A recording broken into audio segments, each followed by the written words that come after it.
Hello প্রিয় বন্ধুরা, সবাই কেমন আছেন? আমি আজকের আসছি জয়মনি সড়কির খালকুলের ভিতরে জঙ্গলের কাছাকাছি। আমি এখন যে এখানে দাঁড়িয়ে আছি, এই জায়গাটা হচ্ছে খালের ভিতরে আছি দাঁড়িয়ে আর কি।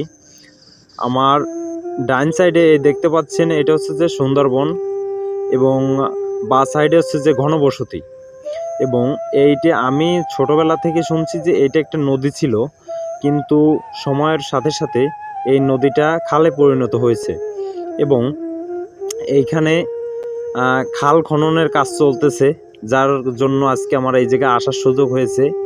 এবং এই যে খালটা দেখতে পারতেছেন, এই খালের এই খালের হচ্ছে গিয়ে আপনার এই পাশ দিয়ে গহীন সুন্দরবন, বিশ্বের দ্বিতীয় ম্যানগ্রোভ সুন্দরবন এটা, এবং বাংলাদেশের একটি মূল্যবান সম্পদ এটা। আজকে আমি একটু ভিতরে উঠব। যখনই আসলাম একটু সাইডে একটু ঘুরে দেখি। এটা হচ্ছে যে খালের মুখ, এই মেন খাল। আর এটা হচ্ছে আমাদের জঙ্গলের ভিতরে ঢুকে গেছে। খুব সুন্দর মনোরম পরিবেশ, চোখ ফেরানোর মতো না। আমি এখন এই নৌকাটিতে উঠব, উঠে হালকা একটু ঘুরবো, ঘুরে দেখবো যে পরিবেশটা কীরকম। খুবই আমার মনে হচ্ছে খুবই ভালো একটা পরিবেশ। এবং সত্যি বলতে কি, আমার নৌকোবার একটা শখ অনেক দিনের, এবং সেটা আজকে পূর্ণ হলো। এবং আমি এখন জঙ্গলের ভিতরে প্রায় 10 মিনিট নৌকা বার পরে আমরা আসলাম, একটা ফল দেখতে পাইলাম। এটা হচ্ছে ওড়া ফল বলি আমাদের ভাষায়। এই ওড়া ফল এখন পাইড়ে খাবো, এবং এই ফল টক হয়, খেতে খুবই সুস্বাদু। যারা যারা খাইছেন কমেন্টের মাধ্যমে জানিয়ে দিবেন। এবং আমি এখন গাছে উঠব, সবাই দেখেন।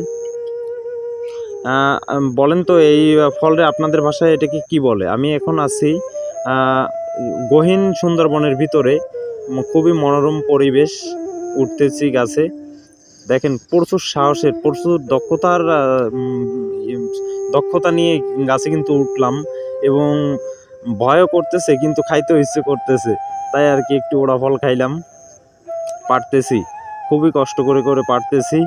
মাত্র 2 পিস পারবো আর কি, বেশি নেই। একজন বন্ধু বলতেছে খাবে না, তাই 2 পিস আর কি পারতেছি।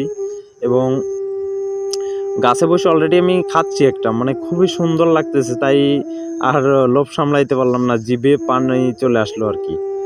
বন্ধুরা দেখতে থাকুন, আমি আছি আপনাদের পাশে সব সময়। যতটুকু সম্ভব আমাদের জয়মনি মোংলা বন্দর, মোংলার জয়মনিকে নিয়ে আপনাদের মাঝে তুলে ধরবো নতুন নতুন